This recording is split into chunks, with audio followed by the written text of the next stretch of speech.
Det är mitten av augusti. Det har precis fallit ett milt, varmt sommarregn. Vi kommer till Henriksdal här på stationen på Saltsjöbanan. Men vi ska inte åka med det här klassiska blåa tåget. Idag ska vi nämligen åka med museijärnvägen på Saltsjöbanan och med ett tåg som är över 100 år gammalt.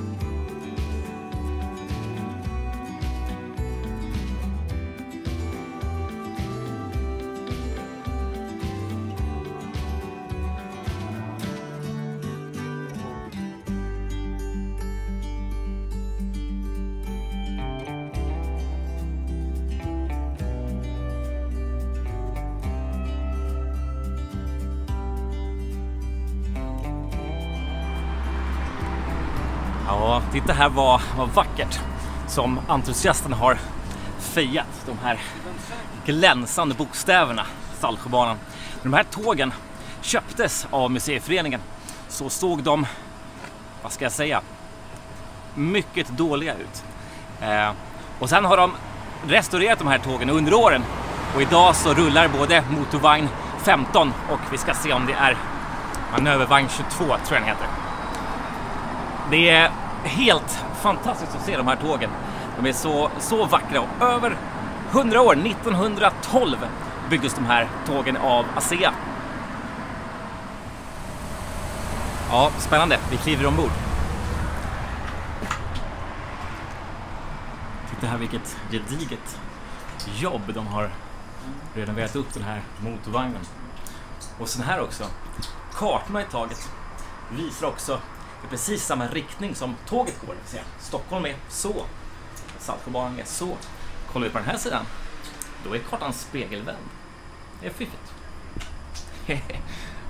Vilken vacker vagn.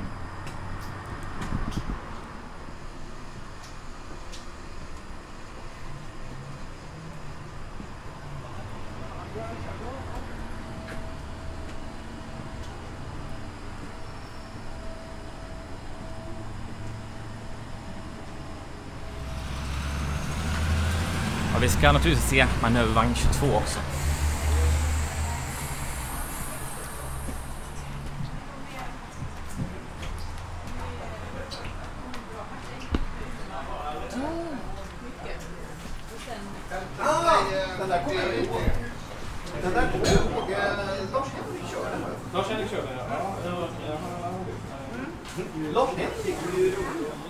Stockholms Allsköns museiförening, de förvaltar totalt 3 tåg, varav 2 idag är i drift. Det är de som ASEA byggde och som byggdes 1912, de är alltså 107 år gamla.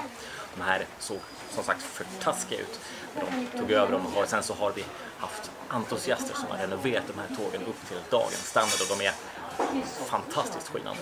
De har en 3D-vagn som byggdes 1894 av Atlas. Den är inte i drift idag, den kommer säkerligen se skinande när den kommer i drift. Den här föreningen, den bildades för att bevara de här vagnarna och även historien och driften av Saltsjöbanan. Men nu rullar vi.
Jag sitter här med Patrik Olsson som också har sökt sig ut till veteranturen här idag. Jag tänkte bara fråga, när kör ni de här tågen då? Vi kör 4 helger nu den här sommaren. Så nästa helg blir det sista 17 augusti. 17 augusti sista. Så kör vi mellan 11 och 17. 11 och 17. Brukar ni köra varje år? Vi har kört nu de har kört varje år, ja. Varje sommar. Ja, så det är då, men sen så på vintersäsongen är det inga tåg? Nej, det kan hända att man kör någon helg. Runt Lucia ibland så kör vi också. Spännande. Ja, tackar. Varsågod.